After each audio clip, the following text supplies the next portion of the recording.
Bayangkan memegang sepotong dunia lain di tanganmu. Ini bukan fiksi ilmiah. Ini adalah kenyataan dari sebuah meteorit. Meteorit adalah batu dari luar angkasa yang telah selamat dari perjalanan panjang dan berbahaya untuk mendarat di permukaan planet kita, Bumi. Ini adalah puing padat dari suatu objek, seperti komet, asteroid, atau meteoroid yang berasal dari luar angkasa dan bertahan melewati atmosfer untuk mencapai permukaan planet atau bulan. Para pengelana langit ini pada dasarnya adalah kapsul waktu, membawa rahasia dari masa-masa awal tata surya kita, jauh sebelum dunia kita sendiri selesai terbentuk. Mereka adalah sisa-sisa dari proyek pembangunan kosmos yang besar. Batu-batu angkasa ini memulai keberadaannya sebagai benda yang jauh lebih besar. Kebanyakan adalah fragmen asteroid, yaitu batu raksasa yang mengelilingi matahari, terutama di cincin besar antara Mars dan Jupiter, yang dikenal sebagai sabuk asteroid. Bayangkan sabuk ini sebagai tempat barang rongsokan kosmik, dipenuhi dengan bahan mentah yang tidak pernah berhasil bersatu membentuk planet. Selama miliaran tahun, asteroid-asteroid ini telah mengambang di kehampaan angkasa yang dingin dan sunyi. Kadang-kadang, mereka bertabrakan satu sama lain. Tabrakan ini sangat kuat, menghancurkan asteroid induk dan mengirimkan potongan-potongan yang lebih kecil, yang kita sebut meteoroid, melesat ke orbit baru melintasi tata surya. Meteoroid hanyalah batu angkasa yang sedang bergerak. Ukurannya bisa bervariasi dari butiran pasir kecil hingga batu besar selebar beberapa meter. Selama jutaan, bahkan kadang-kadang miliaran tahun, para pengembara kesepian ini melakukan perjalanan melalui ruang hampa. Perjalanan mereka adalah perjalanan yang tenang, diatur oleh tarikan gravitasi matahari dan planet-planet yang tak terhindarkan. Mereka adalah saksi bisu sejarah lingkungan kosmik kita.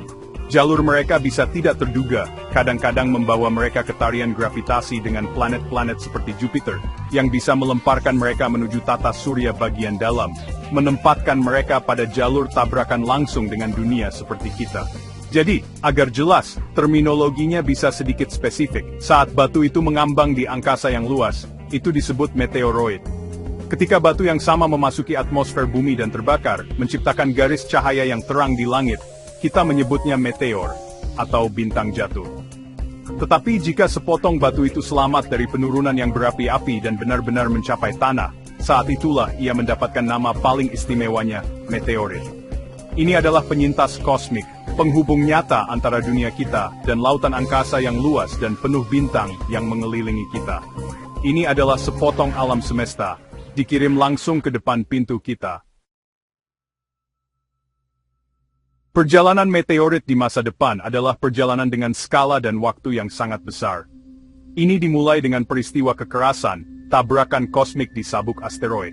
Dua asteroid, masing-masing bergerak dengan kecepatan ribuan kilometer per jam, bertabrakan satu sama lain.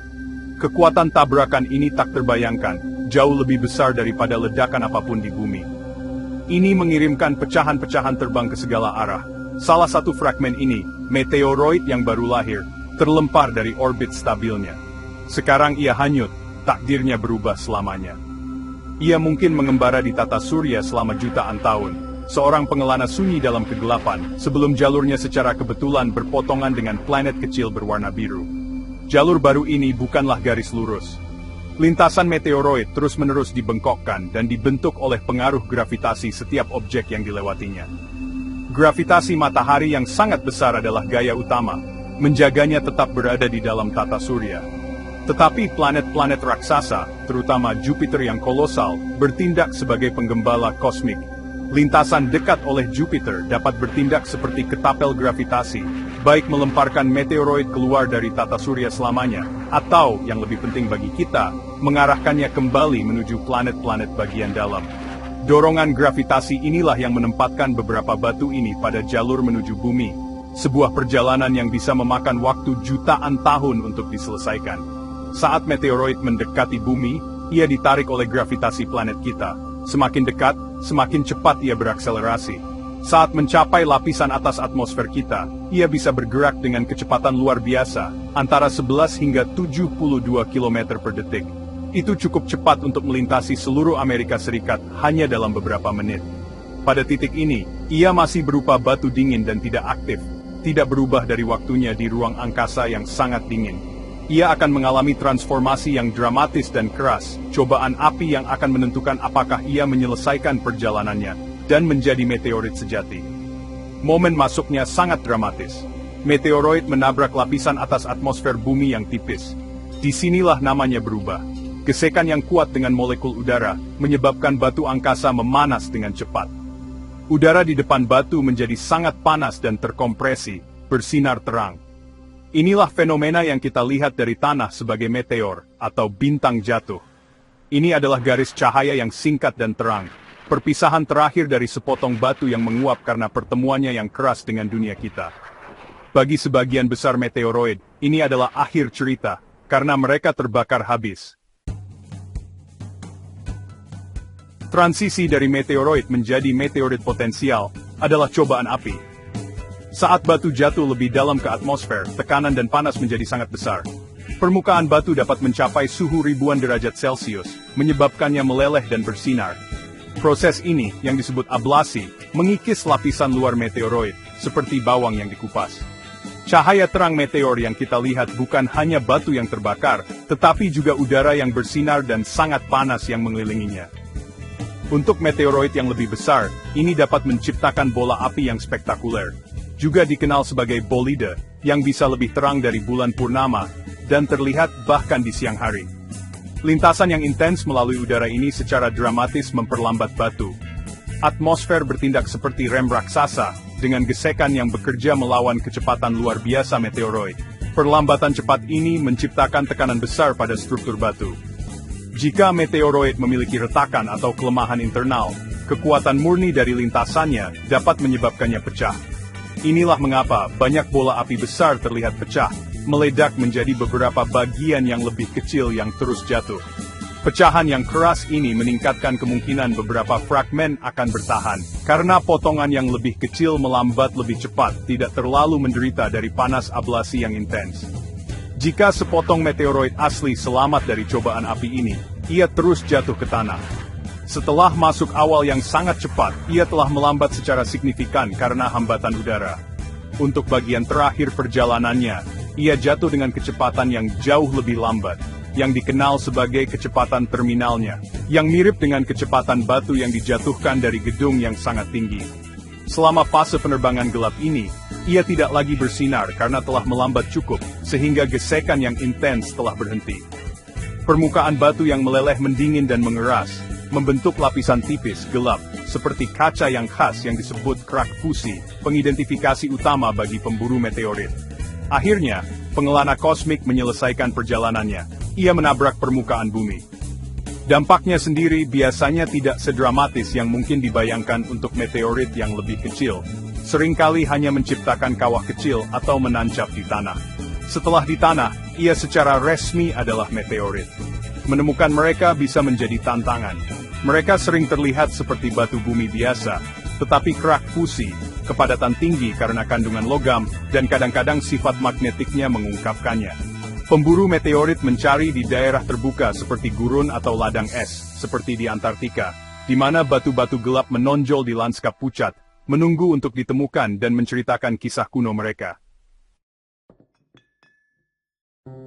Mengapa kita begitu peduli dengan batu-batu dari luar angkasa ini? Jawabannya sederhana, mereka adalah pembawa pesan dari masa lalu.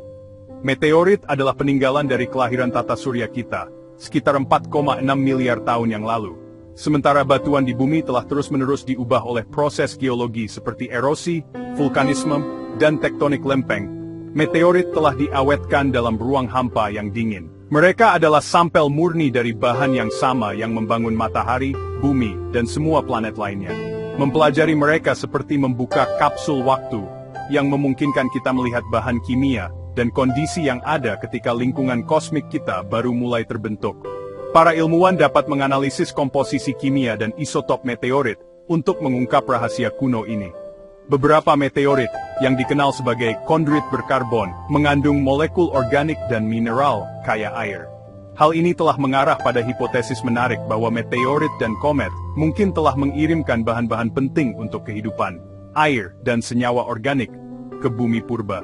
Dengan mempelajari batu-batu angkasa ini, kita tidak hanya belajar tentang sejarah asteroid, kita menyelidiki asal-usul kehidupan di planet kita sendiri. Setiap meteorit adalah bagian dari teka-teki kosmik yang besar, dan membantu kita memahami bagaimana cakram debu dan gas yang steril berevolusi menjadi dunia yang penuh dengan kehidupan.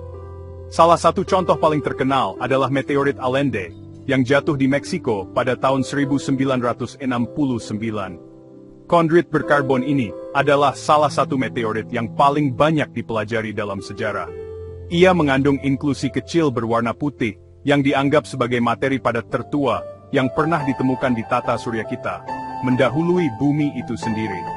Butiran-butiran ini pada dasarnya adalah debu bintang, terbentuk di bintang-bintang lain yang telah lama mati sebelum matahari kita lahir. Menemukan dan mempelajari materi seperti ini, memberi kita hubungan fisik langsung dengan proses yang terjadi di dalam bintang, dan di seluruh galaksi, menghubungkan tata surya lokal kita dengan alam semesta yang lebih luas secara nyata. Pada akhirnya, meteorit memikat para ilmuwan dan masyarakat, karena mereka adalah hubungan fisik dengan kosmos. Mereka mengingatkan kita bahwa planet kita bukanlah pulau terpencil, tetapi bagian dari sistem yang luas dan dinamis. Mereka adalah bukti bahwa langit bukan hanya ruang kosong di atas kita, tetapi tempat dari mana dunia lain dapat, dan memang, jatuh. Setiap kali meteorit ditemukan, ia menawarkan halaman baru dalam kisah asal-usul kita, sebuah kisah yang tertulis di batu, dikirim dari bintang-bintang.